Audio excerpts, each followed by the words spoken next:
comportamento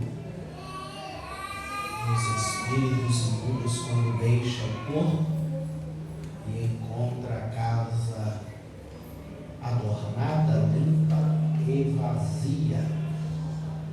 Foi algo extremamente aquelas mensagens que mexem com a estrutura, né? Eu quero louvar a Deus pela sua vida, que tem oportunidades de participar conosco. Quero aproveitar que seja nesse momento de culto de ensino e lhe convidar para revermos um texto do livro do profeta Ezequiel, no capítulo de número 47, o verso de número 3. Ezequiel 47, o verso é o verso de número 3. Glória a Deus. Glória a Jesus. Cláudio está em casa esses dias? Está de molho. Você já detectaram um problema aí, dá uma ligada para o pastor Washington para ativar a resolução aí, tá bom? Para resolver essa situação aí. Já estava gritando que qualquer hora ia dar problema, né? Não precisa a gente resolver isso aí com pressa. A gente tem um projeto no coração desenvolvido aí pelos especialistas em construção da nossa igreja, né?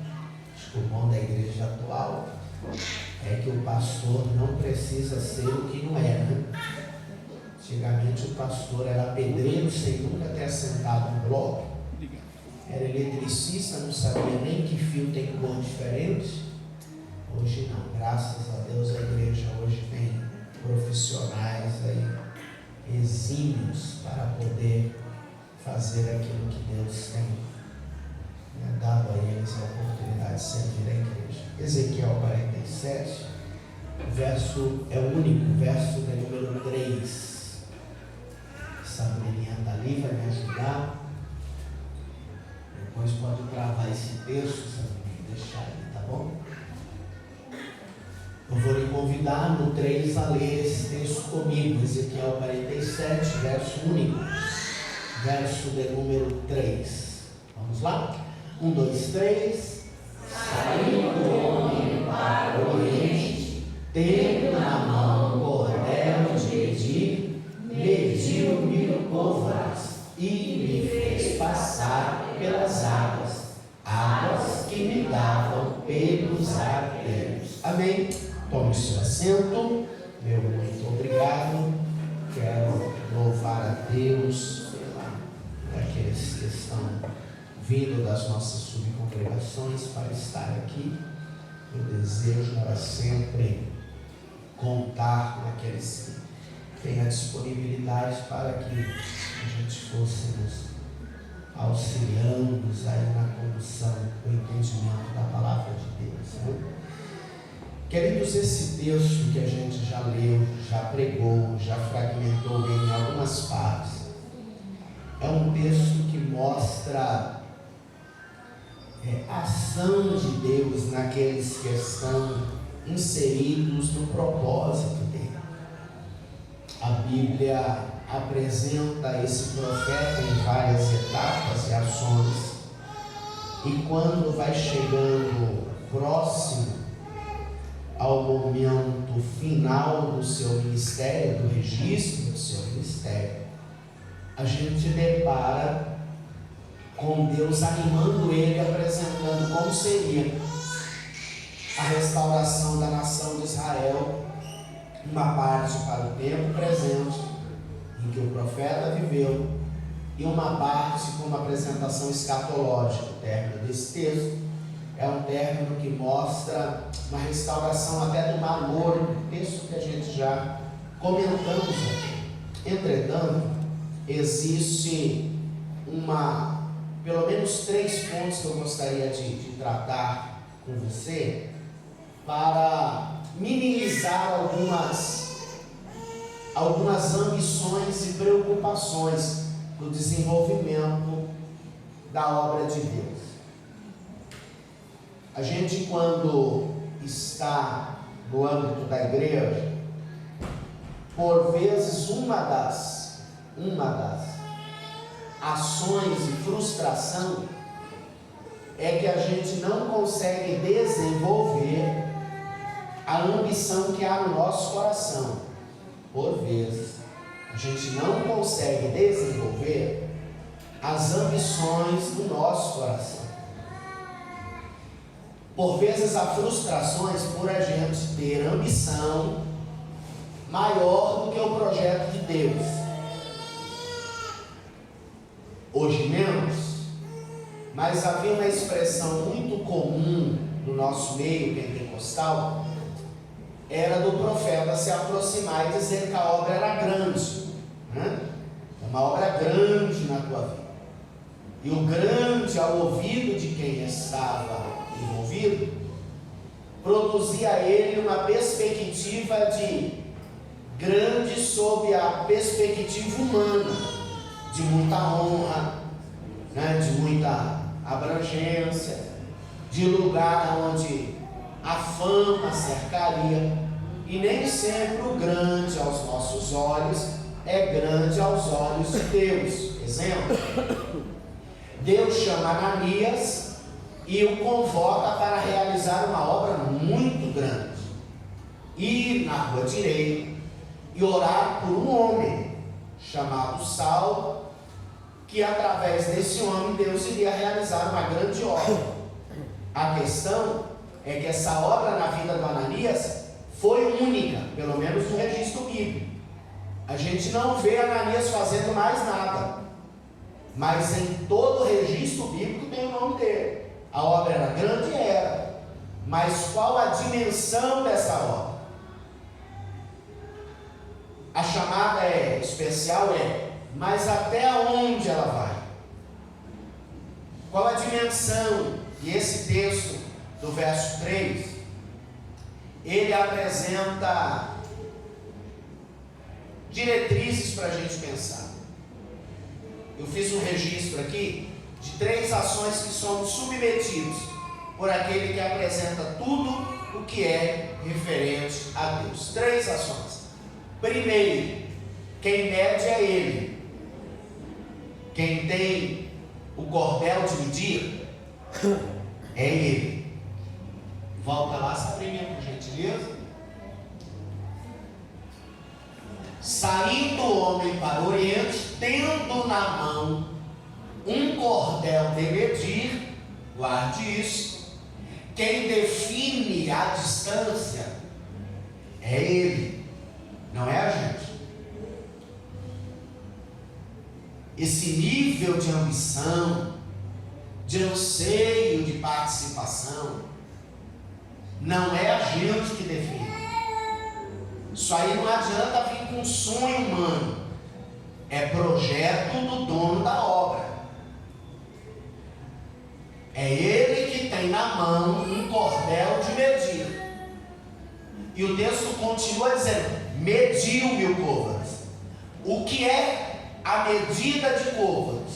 É quem define da onde a gente saiu até onde a gente vai chegar. Não sou eu que defino aonde vou chegar. De vez em quando, alguém dá uma olhada para o jeito natural e diz assim: olha, acontece muito isso em festa de aniversário de pastor.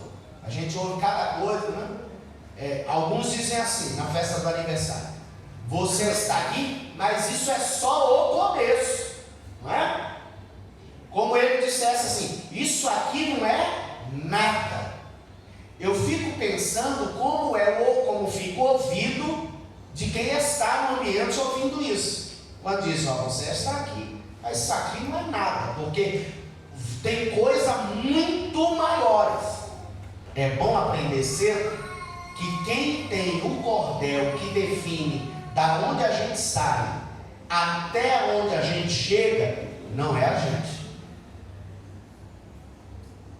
a distância aonde tu vai chegar, é Ele que define. O alcance de conhecimento, é Ele que define.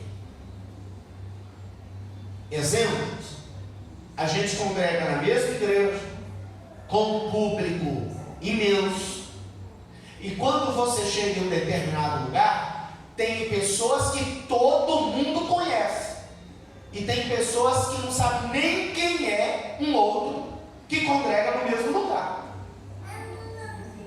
Como é isso? Como é isso? É que tem um Deus que tem liberdade de definir distância, da onde você sai para onde você vai chegar. Então não é um motivo de perder noite de sono, de gastar tempo verificando, avaliando. Não é que eu preciso ir além. Não. Vá e prepare o teu coração para cumprir tudo o que Ele tem pensado a teu respeito. Porque quem mede é Ele. Então a distância do meu chamado não sou eu que defino, não. Eu já abro um parênteses para acabar com a expressão empresarial para isso. Plano de carreira. A igreja não tem plano de carreira. A igreja tem validação de propósito de Deus para a vida de cada um. Tem gente que já repeti isso aqui. Tem gente que ele nasceu e a chamada dele, a distância da chamada dele é chegar no diaconato. E ele precisa entender que Deus o chamou para o diaconato. E se houver manipulação, articulação para ser mais do que é a chamada, mais hora menos hora ele vai ter grande problema. Verdade é que tem hora que a gente quer ser menos do que Deus quer para nós. Aí Deus também arruma um jeitinho de fazer a gente entender que quem define é Ele. Saiu o homem com cordel de medir e ele mediu 1000 bolas. Acompanhe comigo a continuidade, não fecha a Bíblia, conversa só, mas não fecha a Bíblia. Depois que ele mede, definindo da onde você sai, para onde você chega, o texto diz: e me fez passar pelas águas. O que o texto vem dizendo, que além dele medir, é ele que define a velocidade. Porque uma coisa é ele medir e falar para mim assim: fica à vontade. Uma coisa é ele medir e dizer para mim assim: se você acelerar, tu chega mais rápido. A outra coisa é o texto dizer: ele mediu e ele me fez passar. É ele dizendo assim: você vai andar na velocidade que eu quiser.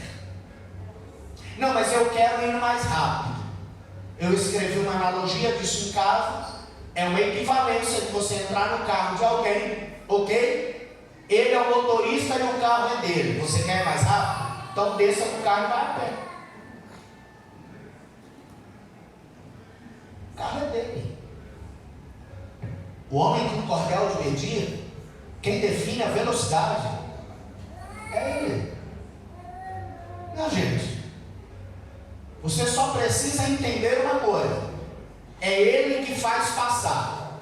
Para ele lhe fazer passar, você precisa estar perto dele.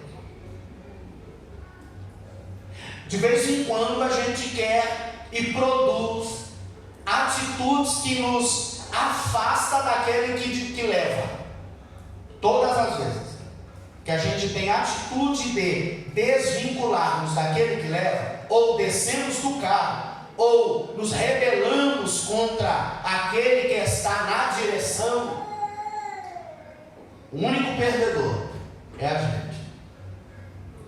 Porque é ele que mede da onde a gente chega e sai para onde a gente chega. E é ele que faz passar. Não precisa articular, não precisa fazer conchavo, não precisa fazer manipulação, não precisa fazer esquema, não precisa estar na rota. Alguém diz, dou liberdade, cada um pensa de um jeito, eu penso de acordo com a Bíblia, né? Prefiro ter o trajeto da Bíblia. Alguém diz assim, aquele que não é visto não é lembrado. Quando eu olho para a Bíblia, eu vejo um Deus que coordena assim. Ô Gessé, deixa eu te perguntar uma coisa, acabou os mancebos? Porque Deus me trouxe aqui para uma missão especial. Eu já visualizei todos os seus filhos e Deus está me falando que não é nenhum desses. Acabaram os mancebos? Eu percebo, todos eles já passaram pela consagração, todos eles se prepararam dentro do contexto que era, todos estão preparados dentro do escopo necessário, mas Deus falou que não é nenhum desses. Não preciso lhe perguntar, acabaram? E vem a informação dizendo, não, tem um, menor, ele está cuidando das ovelhas. E se eu fosse Samuel, eu perguntaria para Jessé, e por que você não trouxe ele quando eu falei que era para trazer todos? Se você tem mais um e não trouxe, por que não trouxe? Quando eu olho para esse texto, eu aprendo e tranquilizo a minha alma, que aonde Deus quiser que a gente chegue, eu vou repetir, aonde Deus do céu querer que a gente chegue, irmão, pode entrar na fila quem quiser, pode se apresentar quem quiser, pode entrar na rota da câmera quem quiser, pode articular quem quiser, tudo o que for projeto do dono da obra, aquilo que ele quiser, ninguém pode fazer a mão dele voltar atrás. Eu não creio só em parte da Bíblia, eu creio nela toda. E crer nela toda me dá liberdade de dormir tranquilo. Em que nível? De entender que aquele que mede a distância da minha chamada e da tua chamada não é o pastor da igreja, não é o líder da igreja, não. É o Deus dono da igreja. É ele que tem o coração até do rei na mão. Quem disse isso foi aquele que a Bíblia diz que recebeu sabedoria de tal maneira que antes dele ninguém teve e após ele ninguém teria. E foi ele que, escrevendo nos seus provérbios, ele diz que o coração do rei está na mão de Deus, e Deus o inclina conforme ele bem quer. O que é que me dá tranquilidade, Gildásio, nisso?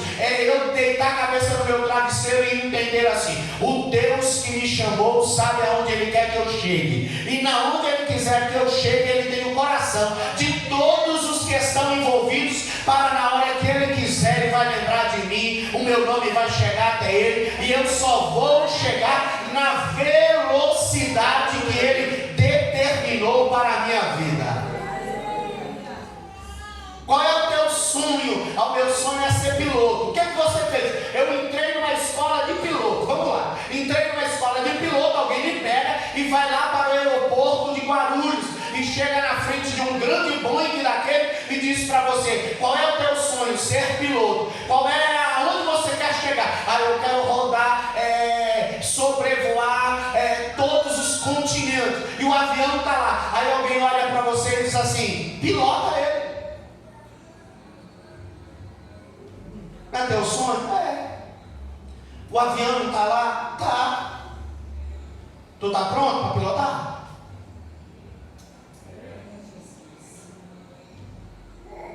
Ou tem que ter hora que a gente tem que ter juízo e falar assim: é meu sonho, mas eu não trilhei o caminho preparatório para assumir essa responsabilidade ainda.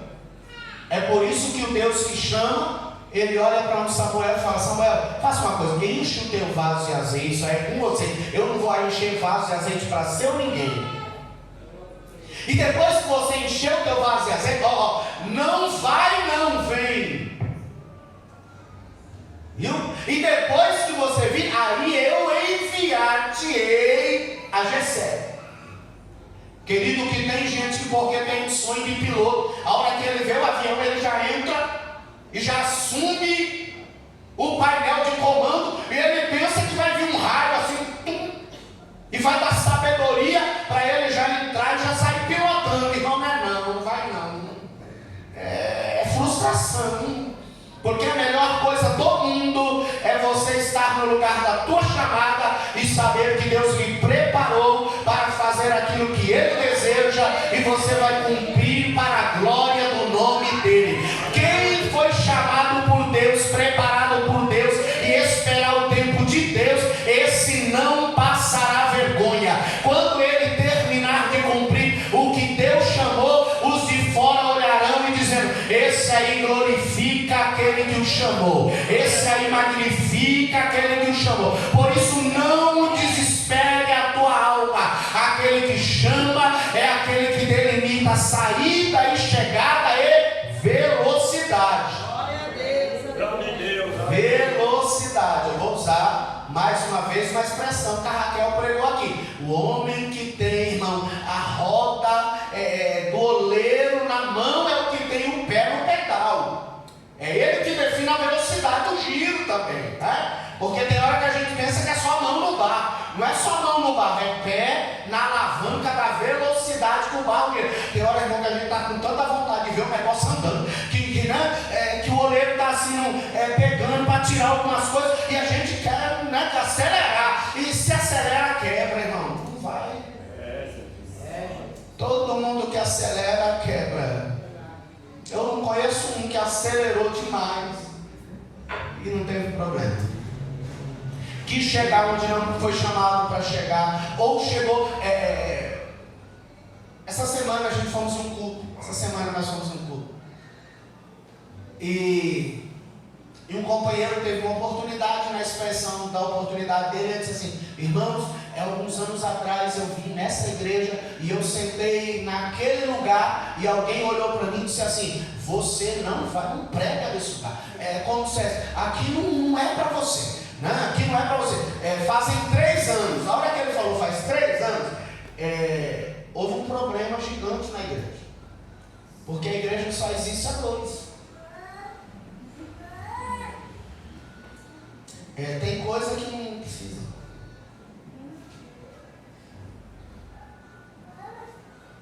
Tem hora que a gente quer enfeitar o pavão, não precisa.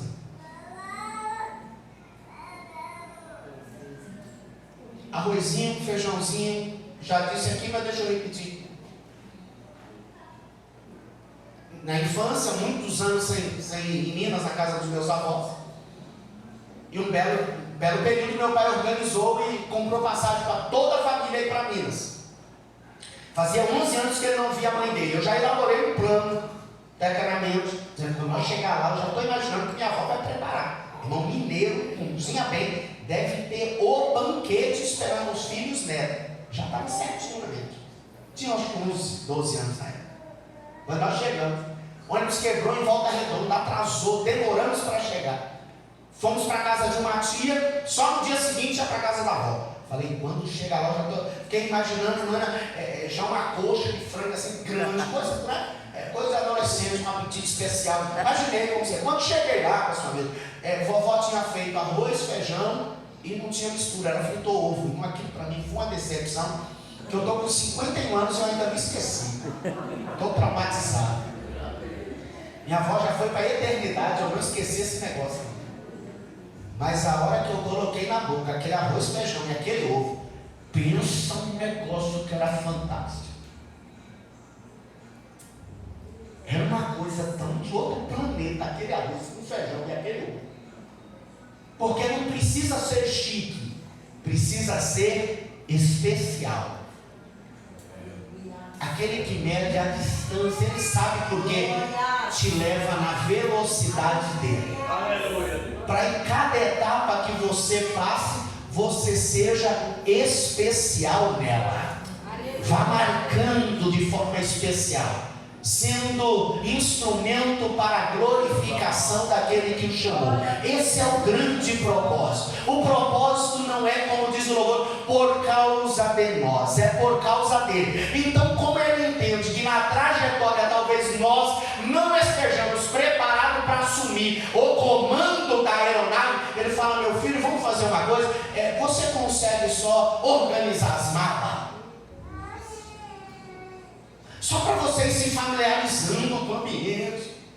Vai organizando as malas. vai servindo um cafezinho, vai ficando perto. Para quê? Viajamos essa semana, né? Retornamos no sábado, e eu não lembro se eu falei isso com o pastor Márcio, mas uma aeromoça daquela, eu nem sei, eu acho que a fala não é nem mais essa aeromoça, outro nome, comissária de bordo. A comissária de bordo tinha gente lá, com um desespero violento para voar, entendeu? Com 5, aí ele não apertava, ele travava que mal respirava. Aí a moça deu uma olhada assim e falou: ei, calma, eu faço isso há 10 anos, é tranquilo.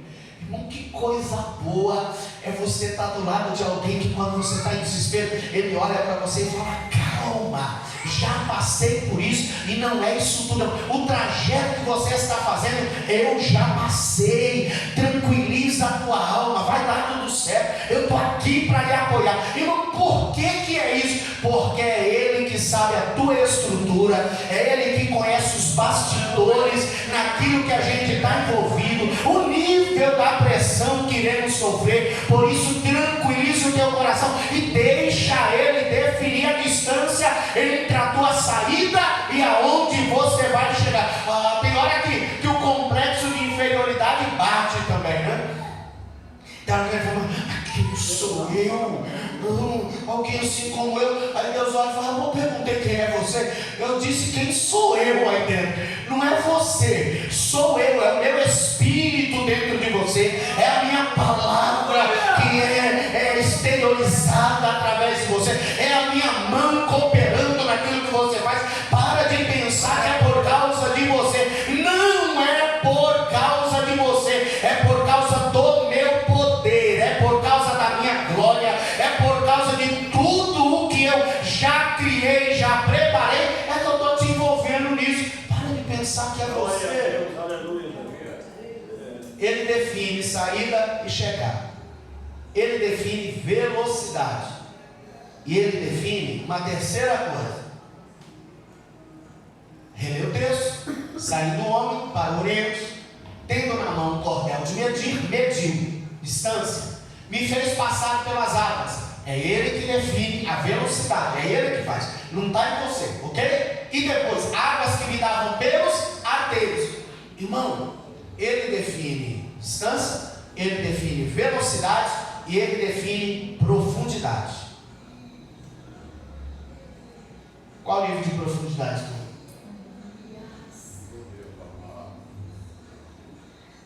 Não é nosso, define. Da hora que a gente levanta, não, agora nós vamos fazer um propósito de oração. Vou orar, vou começar a orar 5 horas por dia. É porque a gente pensa assim: se eu orar mais, daqui a pouco eu estou tendo visão, revelação. Irmão, a profundidade quem define é Ele. E uma palavra, principalmente a quem está começando, né? Ou recomeçando, como o Gabriel ali, o começo é muito lento. Tem hora que a gente chega, aí a gente encosta perto de alguém que já andou um pouco mais, parece que a ambição da gente é ficar igual ele. O começo é muito lento,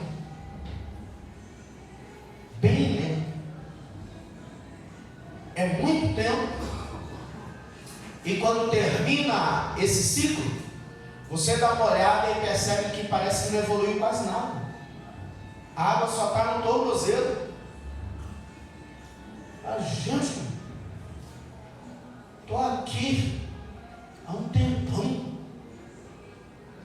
No mesmo tempo que eu andei, cultuei, jejuei, li Bíblia, vim na escola dominical, vim na consagração, vim no jejum. Sensação que não mudou nada.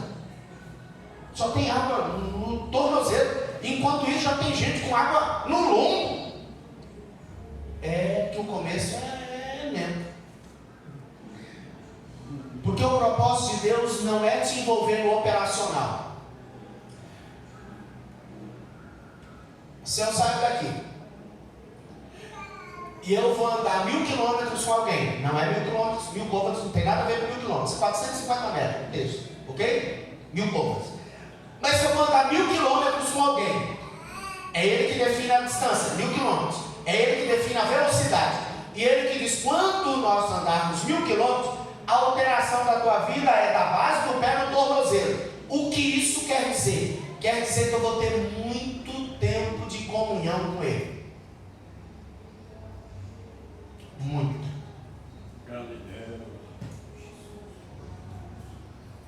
Muito tempo com Ele. Não é tempo de ação, de revelação, mas é tempo de comunhão. O início da fé é um início que a gente precisa valorizar comunhão com Deus.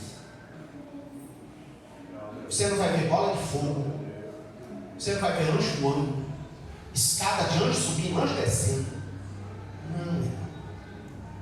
Possa ser que eu seja o mais superficial entre vocês, ok? Mas eu com 51 anos e já andei bastante no reino, eu só vi anjo uma vez.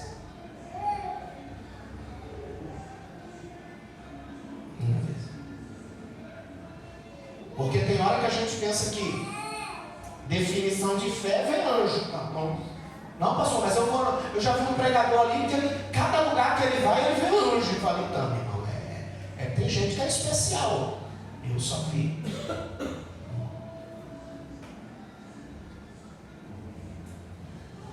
Não fui no inferno. Tem gente que vai toda semana. Pastor, você conhece Deus? Cada verdade.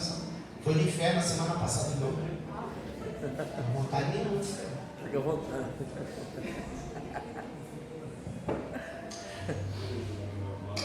Deixa Ele definir aonde Ele quer te levar. Tranquilize a tua alma. Filipenses capítulo de número 2, verso 13, Sabrininha, por gentileza. Filipenses 2:13. Porque Deus é o que opera em vós, tanto o querer ou desejo, quanto como o efetuar a realização. Ou seja, o desejo só chega porque vem dele, e a realização só acontece porque ele elabora como. Irmão, as coisas de Deus não é vontade de homem. É Ele que define. Leia uma vez mais. Porque Deus é o que opera em vós, tanto o querer como o efetuar, segundo a boa vontade nossa, não, segundo a sua boa vontade. É a vontade dele que olha para nós e elabora algo assim. Vou usar a Viviane numa obra tal. Por quê? Porque quando ele diz vou usar, é como um sonho. Olha só, olha para mim aqui para entender isso. Como um sonho. Quando você sonha com alguma coisa, você sonha com uma obra. Sonhei, pastor, com a minha casa. Sonhou. Você sonhou com a casa batendo laje ou acabada?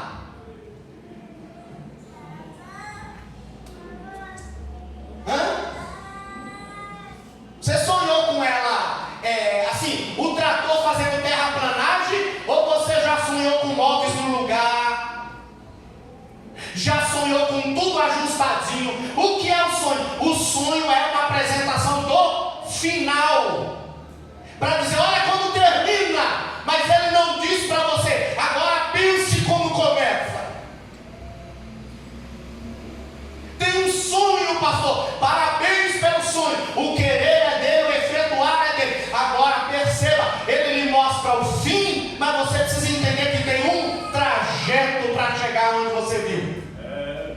E o trajeto é compra de terreno, terraplanagem, faz escavação, faz alicerce. Poderia chamar o Bruno aqui, ele ia dizer quanto tempo demoraria entre o pensar e o entrar.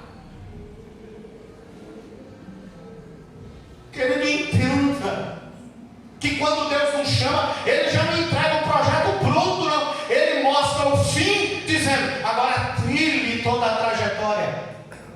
E uma palavra pastoral para você, o negócio é lento. É lento. Eu me lembro, deixa eu dividir com você. Eu havia retornado para a igreja. Seu nome? Isso? Natan. Eu tinha retornado para a igreja, Nathan, e depois de um ano e pouquinho, os amigos da igreja, a gente já conhecido há muitos anos, e eles me convidaram para pregar na festividade da mocidade da igreja. Aquilo para mim foi um nível de honra, o Francisco talvez lembra disso, né?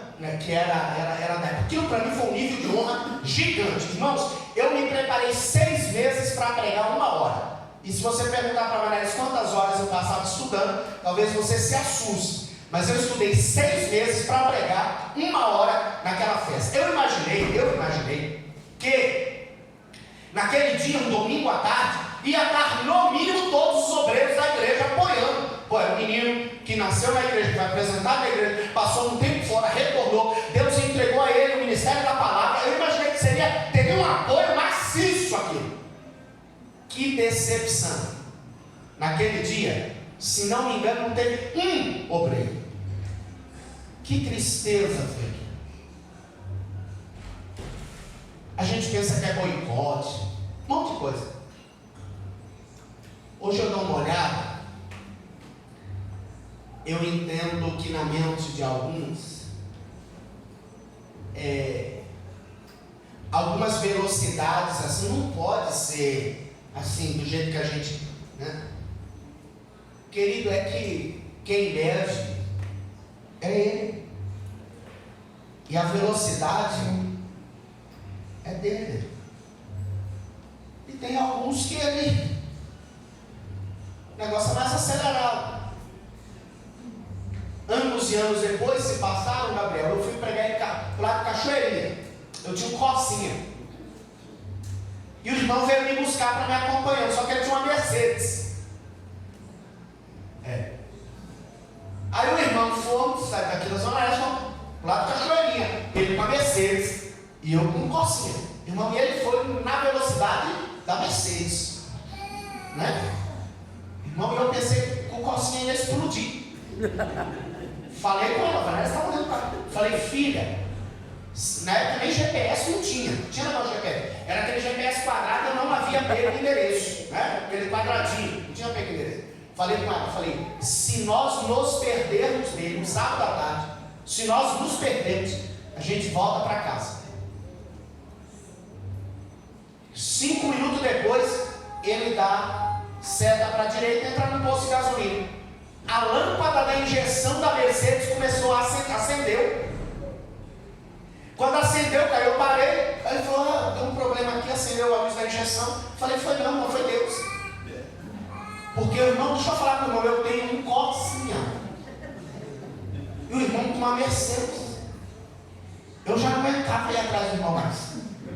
Que ele não dá para acompanhar a velocidade de todo mundo. Tem gente que Deus chamou, é alta velocidade, é alto, o negócio é alto, mas é alto para ele.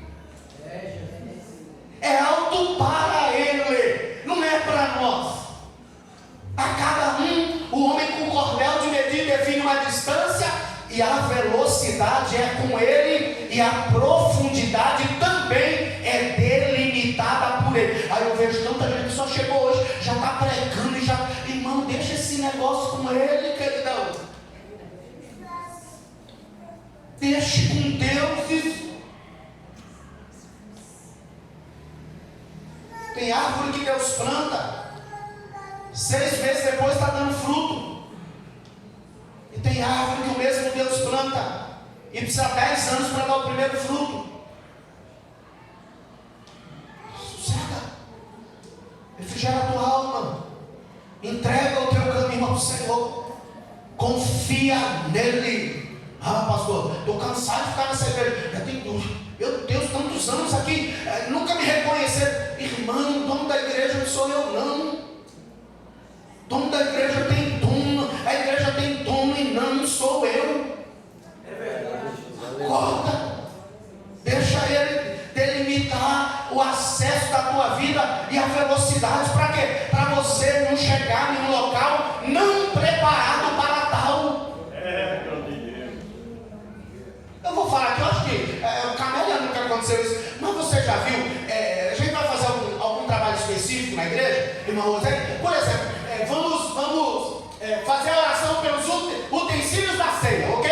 Aí a gente entrega na mão de alguém, aí a pessoa levanta o cálice e fala, Senhor,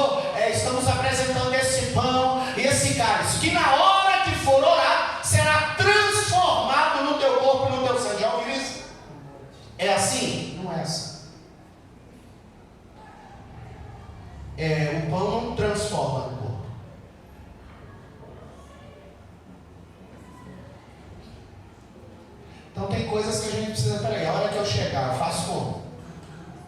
Aonde que liga esse avião? Onde é a alavanca para ele subir? Pergunte. Para descer faz como? Se tiver uma, qual o nome, Mastur? Uma turbulência, como é que eu fico? Eu saio correndo. Essa semana a gente conversando sobre a questão do voo, aí alguém falou assim, a gente estava no voo, apagou todas as luzes, desligou a turbina, e aí desligou a turbina, eu faço o quê? Pastor, eu estou morrendo. Levanta a voz, vamos fazer uma oração, despedida. É assim? Então conversa com quem sabe, talvez ele vai falar para você que não é isso não. Tranquilidade, continua havendo um controle sobre tudo. Deus continua tendo o dono da igreja, a obra continua sendo dele. O maior interessado em que dê certo não é o pastor, não é você, não é a tua mãe, é o Deus que entregou a si mesmo no Calvário para, através do sacrifício dele, resgatar-se todo aquele que se havia perdido. O maior interessado na obra de Deus, na promessa que ele lhe fez, não é você, é ele. Ele tem desejo que dê certo. Tem hora que a gente olha, pastor, mas irmão, o maior interessado que dê certo é Deus. Agora só não acelera. Gente, Márcia Kelly não está aí, mas a gente vindo no sábado, o voo era para 1h30, 1h40, né? O piloto fez 1h15. Aí a gente, na ida foi 1h50, na volta 1h15. Falei para o Marcelo, o piloto tem um pé pesado.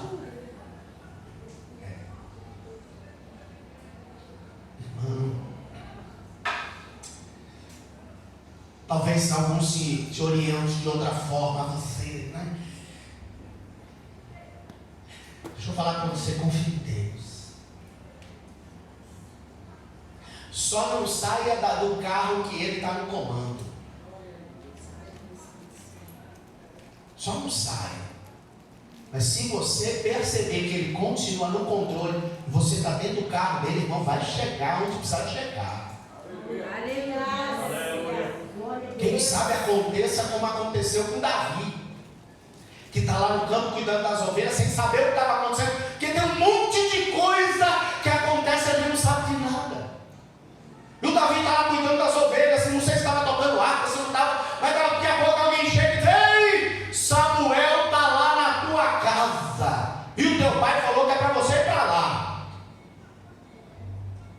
Irmão, você imagina como Davi, deu tempo dele trocar de roupa? Deu tempo dele tomar banho? Deu tempo dele se consagrar? Não, irmão, ele só chegou. E quando ele chegou, o dono do projeto olhou para Samuel e falou, unge esse, porque é esse aí. Esse chegou. Quem precisava chegar, chegou. Esse aí, chegou ele. Irmão, na tua hora você vai chegar, Deus vai estender a mão. O olho de quem